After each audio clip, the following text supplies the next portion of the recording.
Hi everyone. Good morning, good afternoon, good evening. Do you hear me well? I've been seeing here that there's people writing in other languages, not Spanish, not English. So I don't know what is your main language, but thank you for listening um, in a language that is not yours, for making the effort. So also thank you for um, to all the people that is close by the Pacific, that already is tomorrow, and doing the effort uh, to be every day, even if you are ahead in time. So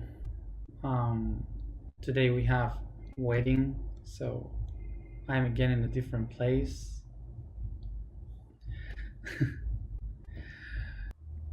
I don't know if you are listening, but I guess I am listening to the music, so I don't know if you can hear it. I hope you don't. So the topic for today is arrogance, and arrogance is related to the throat chakra, which we are working today, because this chakra is connected to the process of learning, to assimilating information, of the qualities that we have, all that. The topic for today related to arrogance and pride. In our society today, we think about these two concepts in a very negative way, and of course, because we have with that point of view. But this is why, in order to understand the real concept behind this, we have to go back to the origin of the words, to know why they have become what we perceive today of those concepts.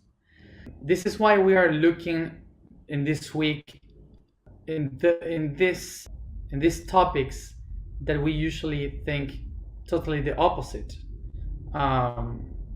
because those are the things that we need to change our perspective from.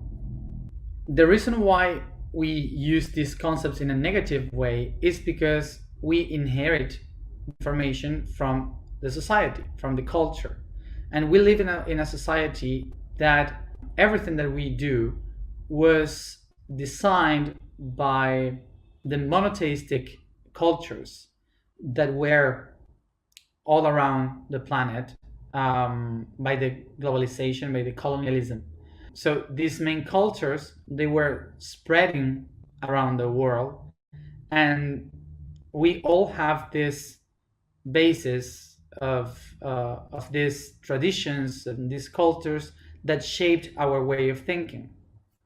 And this means that every thought, every idea, every tradition, every way of thinking, everything that we are now is basically a heritage that we received from our ancestors.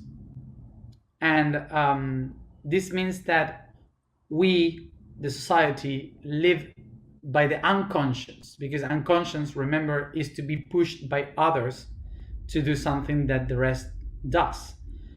And the conscience is to do what you have within. So we don't usually do what we have within, we do what the society tells us to do.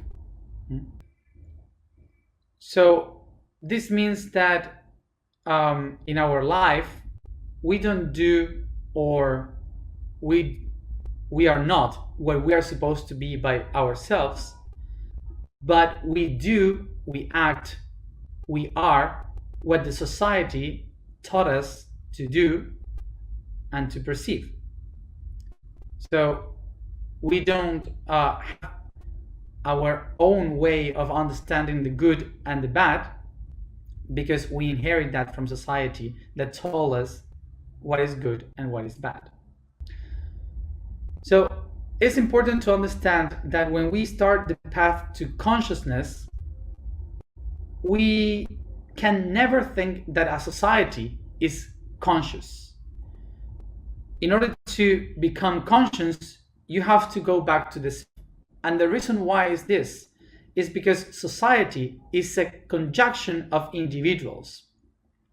So this means that are individuals that are pushing constantly the society. So society is always in the unconscious because it's always moved by individuals. So if we are willing to become conscious, we will always have to go back to the self, to go within, to find the truth within, and that would mean to resignify many of the concepts that we have learned from the society. So when I go back to myself, I change my perception of those concepts that I inherit from the society, and from there I can give my new consciousness to the society. So this is why in all this year what we are trying to do is to go and to go within and to take all the preconcepts that we took from the society and transform them inside to create our own concepts, and we can share it again with the society, because we have to remember the society doesn't have consciousness by itself, because society is a conjunction of individuals. So it are the individuals who must become conscious to share that with the society. This is why when we start the path of consciousness, we cannot work with the society. This is why when we start the path of consciousness, suddenly we begin a path of an individualistic path. We have to go back to the one, to the I am. Everything related with the self, with only one. And that's why we have to work with the ego in the consciousness. And when we start to work with the ego, we work ourselves, then we become aware, we become conscious, and we can share that consciousness. So the reason why society cannot be conscious is basically because society is a conjunction of individuals. Okay, and why we have a society? Why a society has been created? A society has been created in order to make individuals have a safety of concepts. A society is made up with preconcepts. An individual with awareness can only have concepts. What is this? That a society needs for some people to create concepts already established, so they don't have to think constantly, and they can act by laws, they can act by normatives, so they don't have to think a lot. So society is good because it helps to move forward, and you don't have to think constantly everything. That's a society. It's a structure of preconcepts. Okay, that's it. So that's why it cannot be consciousness. It cannot have consciousness by itself. What it can really do is to make individuals inside a society conscious. So an individual, by awareness, by consciousness, can have concepts, and concepts will change constantly according to the development of that being, of that individual. So the conscious of the individual, while changing, can be used for the society.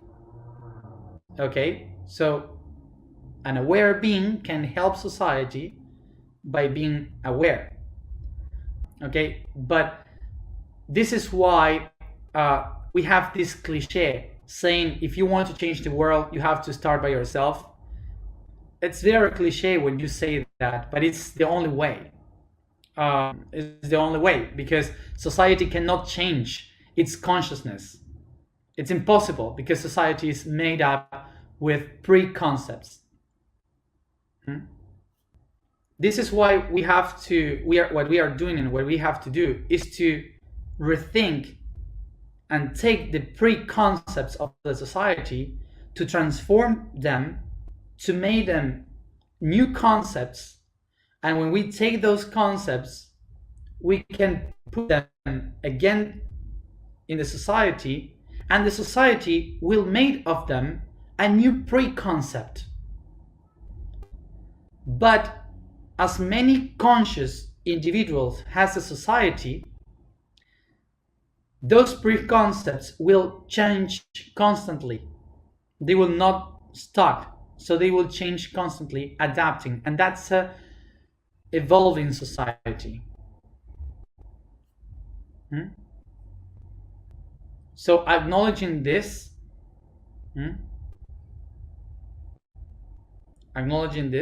we will work in the preconcept of pride and arrogance. So first of all, let's remember the meaning of arrogance. Arrogance comes from the Latin word arrogare, that means to be owner, that means to own something. Okay, so when you say, for example, the origin in the European language is reg. Reg means to own. Okay, to own something. So this is, for example, the origin of the word register. Okay, the registry. The word Regina, okay, which is queen. Okay, all the words related to the king, those words are related to own something. Okay. So basically, the origin of the word regis, the word arrogance, is to say, this is mine, without hesitating. This is mine. So you become the regent. The regent, you say it like that. You become the regulator, also the one that rules. So you say, this is my truth, this is mine.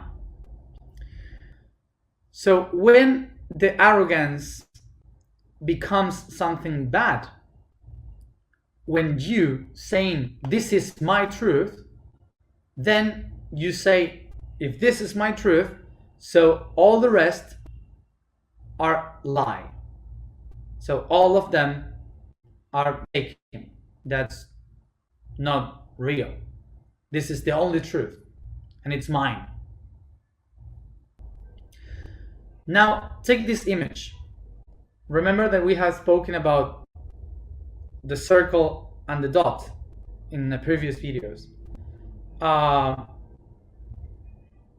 So arrogance would be to acknowledge that the center is very important, because the center is the truth. Without the center, there is nothing. There's no origin, there's no end, there's no axis, there's no truth. This is my point, the center, my heart, the core of everything.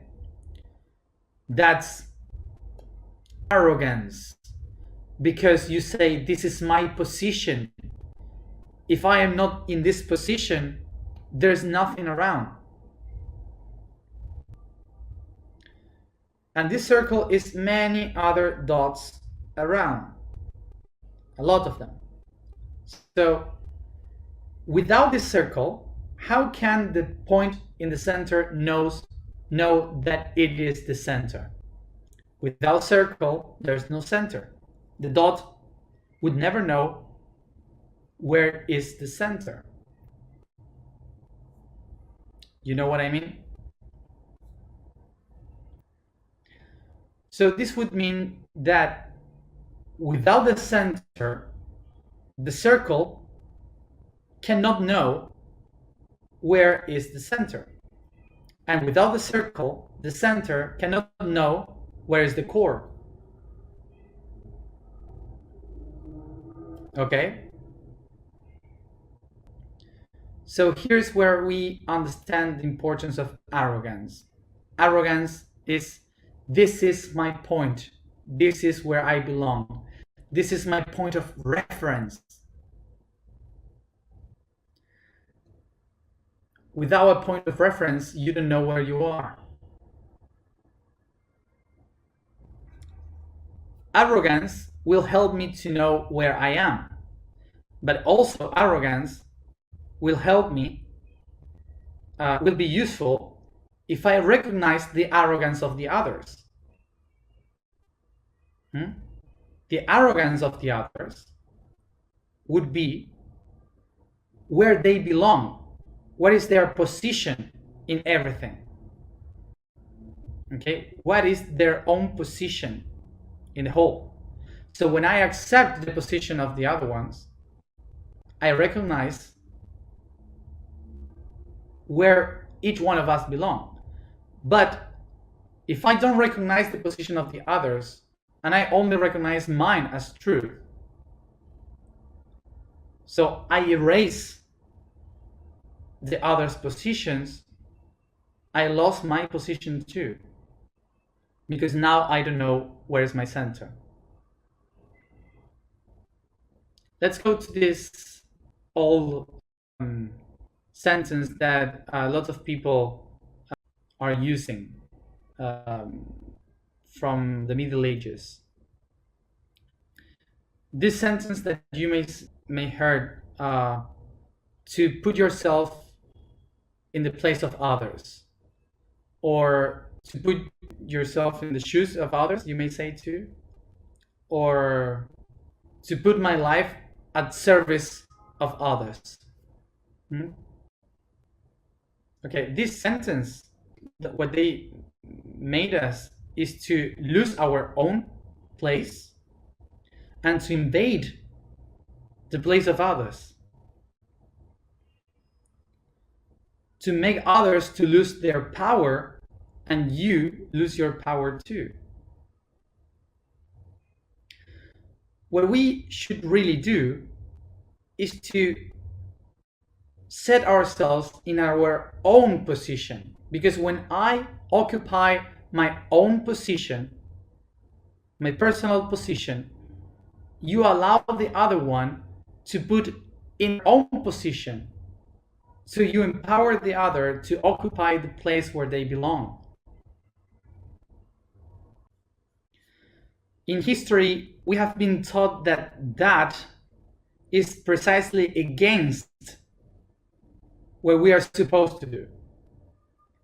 To put in our own position and not to go in the position of the other is basically to deny the other. But no, because when you put yourself in your position, you allow the other to put themselves in their own position, so you are given the power to the other one, and by that you are helping the other taking its power. And when you do that, now the center and the circle can work together to create, to do, to manifest.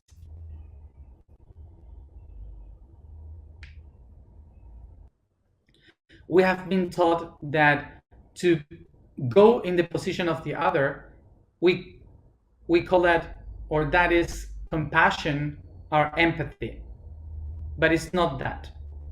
Compassion and empathy is different thing, and we will talk about that in other moments. Now we focus on this, arrogance and pride. So the positive aspect of arrogance. The positive aspect of arrogance is to put yourself in the place where you belong. And yeah, where you belong. Or that belongs to you. So the negative aspect of arrogance is to think that your position is the most important one, and that the position of the others doesn't matter. So positive aspect of arrogance will be to put yourself in the place where you belong and respect the place where others belong, to work together by being where you belong.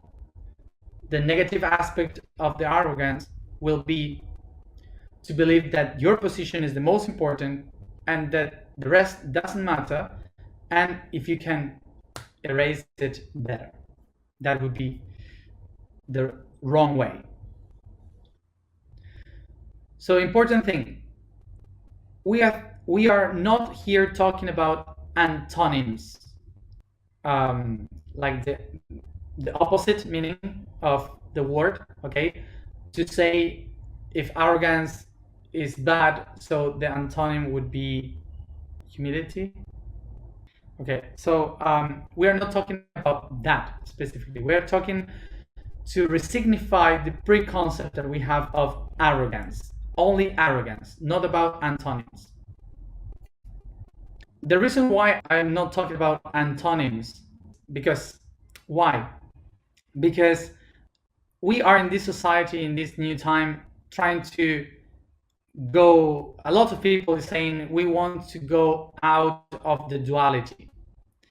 But when they try to go out of duality, usually they look for the polarity of the aspects to heal the bad thing.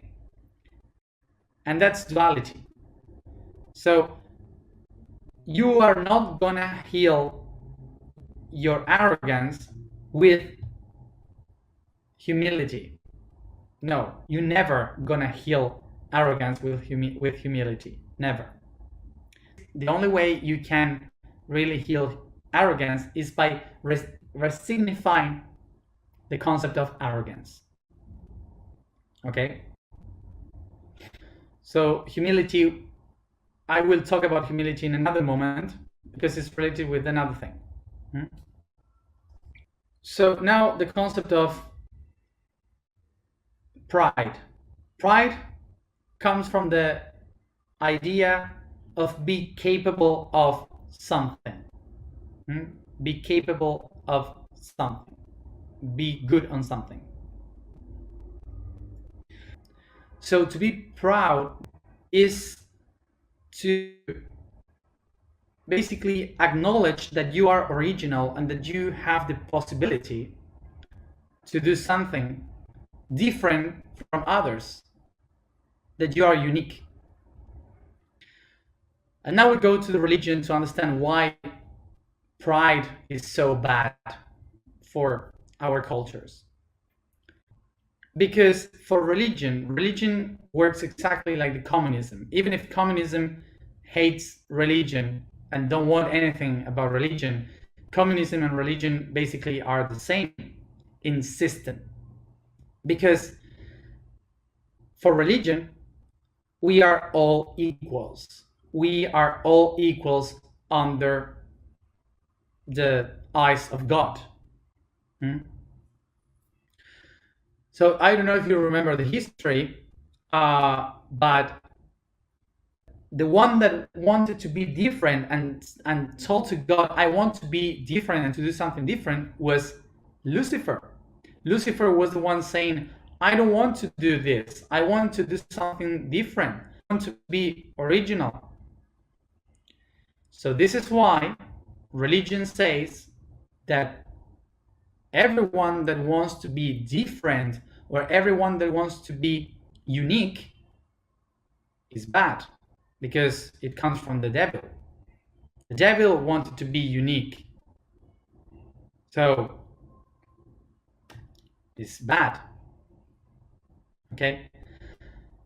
This is why the whole culture in religion created this idea that to be unique, to be proud of what you are, of what you know, is bad.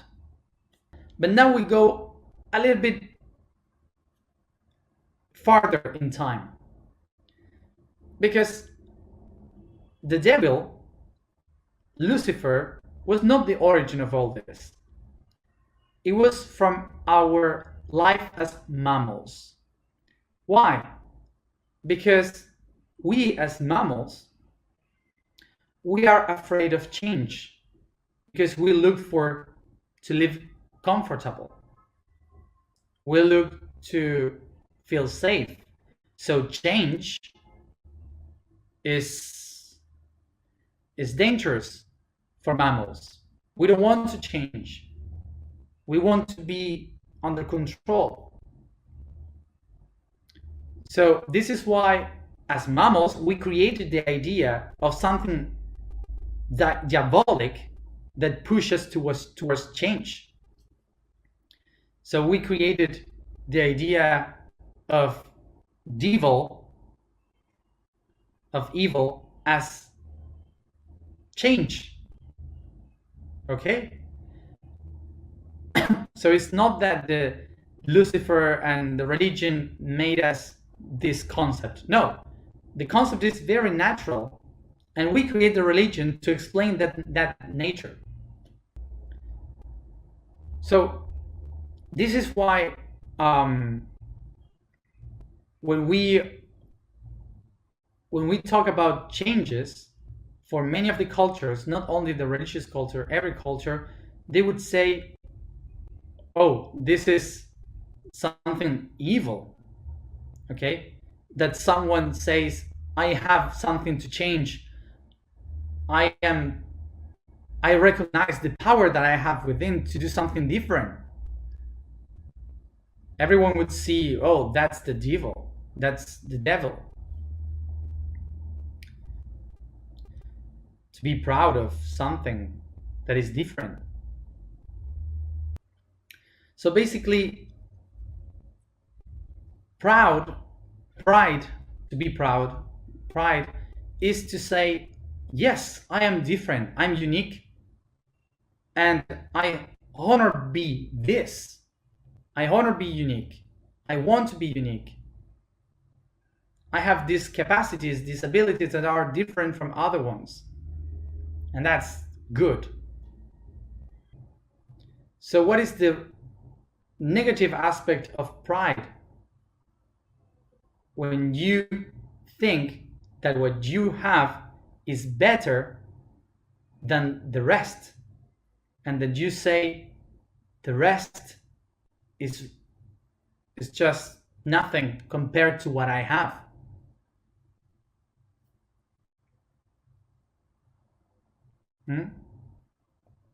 That's what would be the negative aspect of pride. So let's resignify what pride means. Because for so long, for so many years, thousands of years, we have been taught about the concept of pride and arrogance from the point of view of communism, which is the community created by fear to change.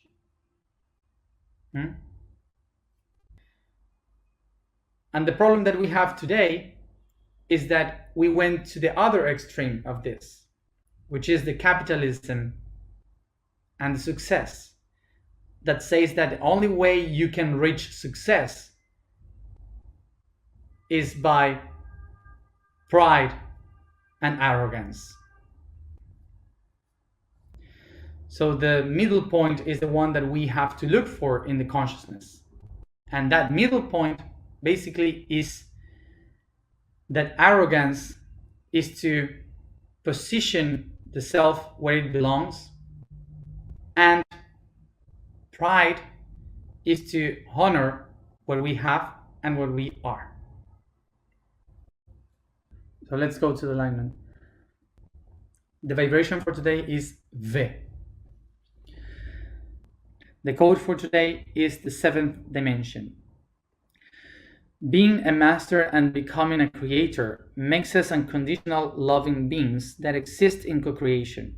The 7th dimension is the projected instance of true enlightenment, where the potential of the universe lies, where the being sees itself with the ability of being the cosmos and transforming everything in balance.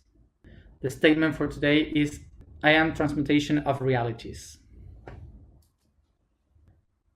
I saw a question here. How do I know where I belong? I'm not speaking of a place. I'm not speaking about where you belong as a spot in the world. I'm talking about this is the spot inside, within you. It's the self.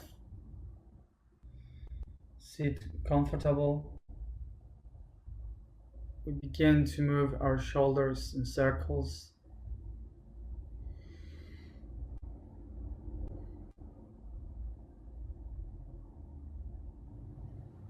I relax, letting all the weight fall down and paying attention only in my breathing.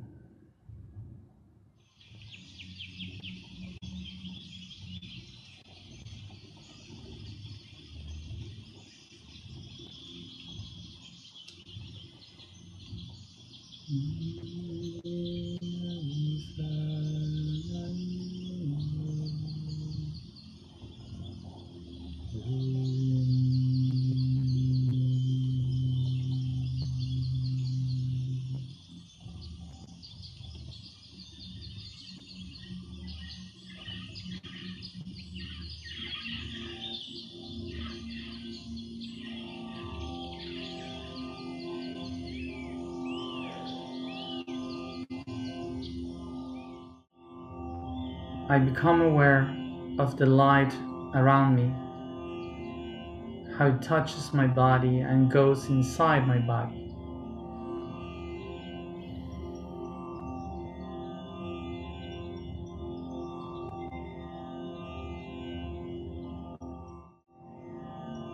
I take a moment to picture all the people that I know, the closest ones, the farther ones, all around in different distances, the good ones, the bad ones.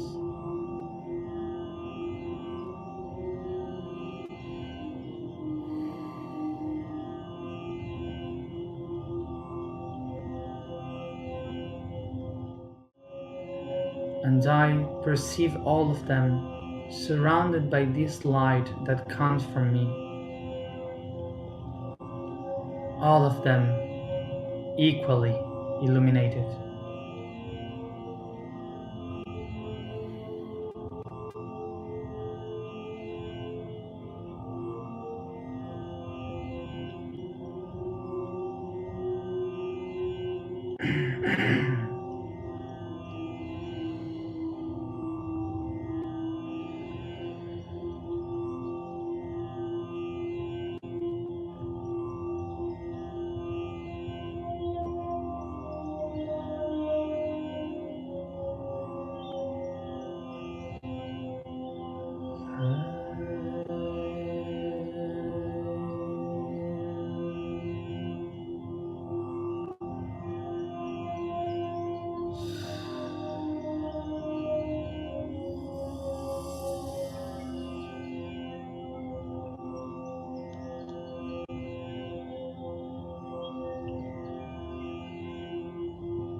Take a deep breath and perceive each one of these persons becoming waves in a big ocean around me, and those waves reflect the light that comes from within me.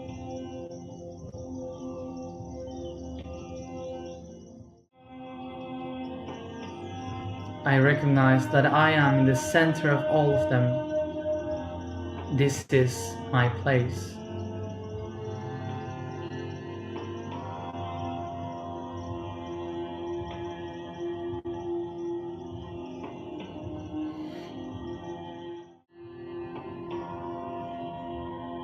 Take a deep breath and dive within the ocean, going deep to the darkness of the bottom of the ocean, observing the light and clarity disappear above as you feel your body surrounded by the shadows and the pressure of the ocean's water.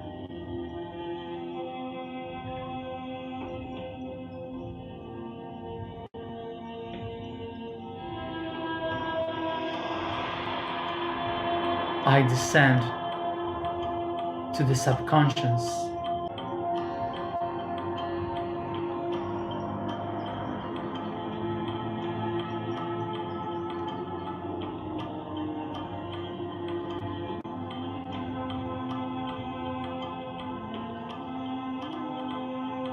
I set my intention that within my mind and all its layers of consciousness, I can perceive and watch all my moments of pride and arrogance.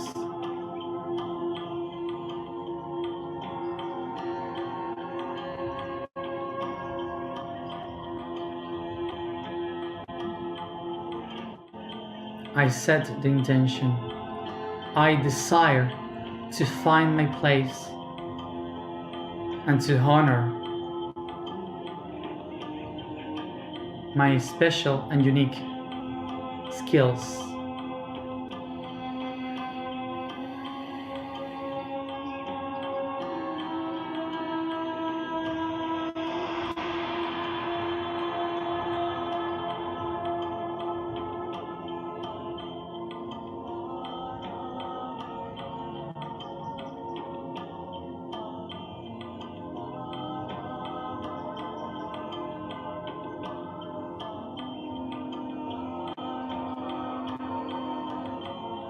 I resound, unifying this awareness in me.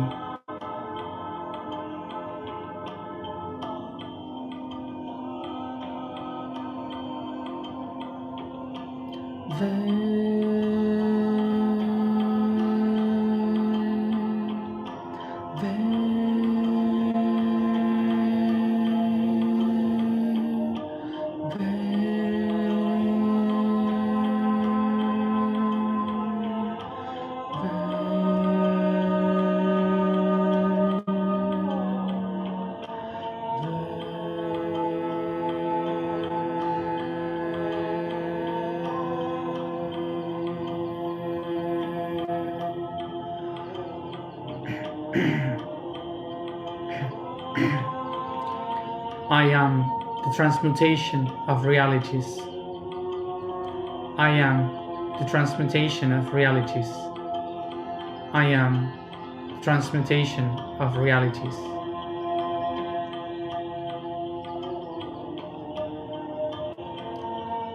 I recognize here and now, this is my place. This is where I belong.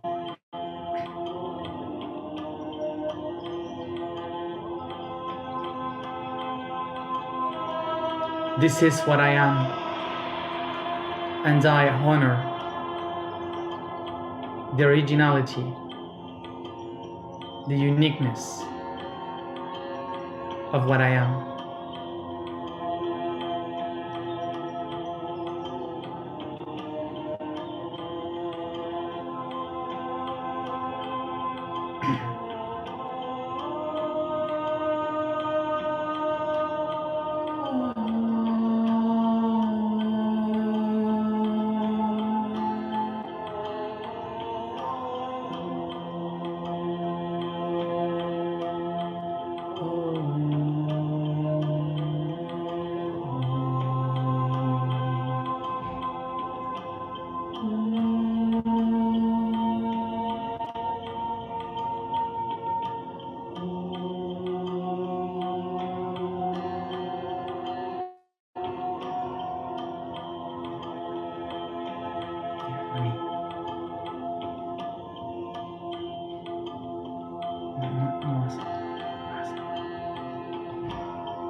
In the name of an entity here present, I share with you an advice to take in count.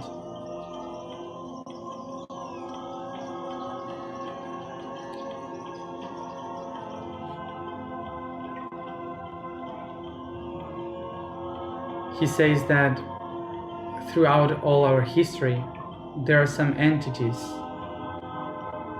that all the job that they do is to try to make us lose our center. But they're not doing that because they are bad, but because they are trying to prove how strong we are, in the same way that in which we sometimes prove or test the abilities of our bodies climbing a mountain. They say that for them we are like their legs and their hands. So by putting ourselves in test, they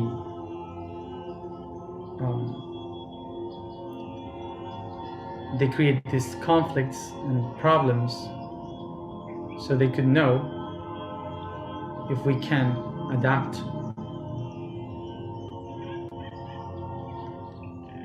And he said that in the world, that there is a system of 12, that each person has other 12 people around the world that represent the balance to find the center, the axis, the law of 12.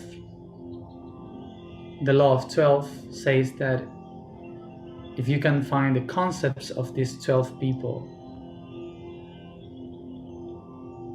so you will find it. You will find the axis much faster.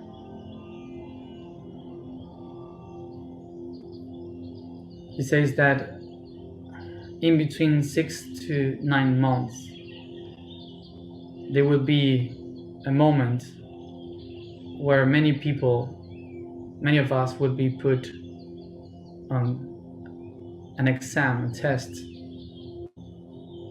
to see if we are in balance or not. And he recommends for us to use these 6 to 9 months to find the concept of these 12 people. It's not about to find and have physical those people, but yes, to find the concepts that they represent for you. And these 12 are related to the 12 organic systems of our body.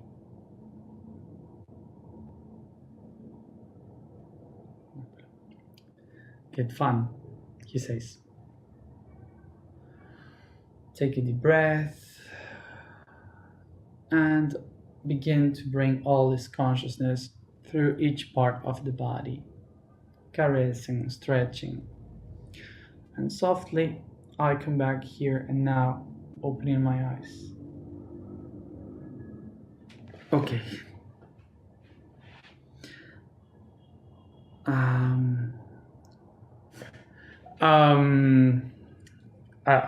I didn't wanted to channel today because he was like having a very having a kid, 5 years old kid running and with attentional deficit and hyperactivity. So too much. And I don't want that energy inside.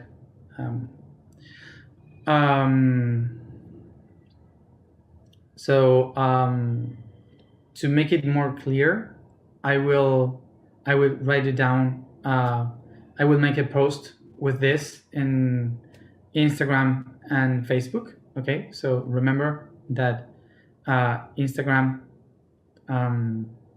will be yosoy.com, yosoy.red, and also in Facebook, and my own Facebook with my name. I will put it there. So as always, thank you for being there, and see you tomorrow at the same time as always. And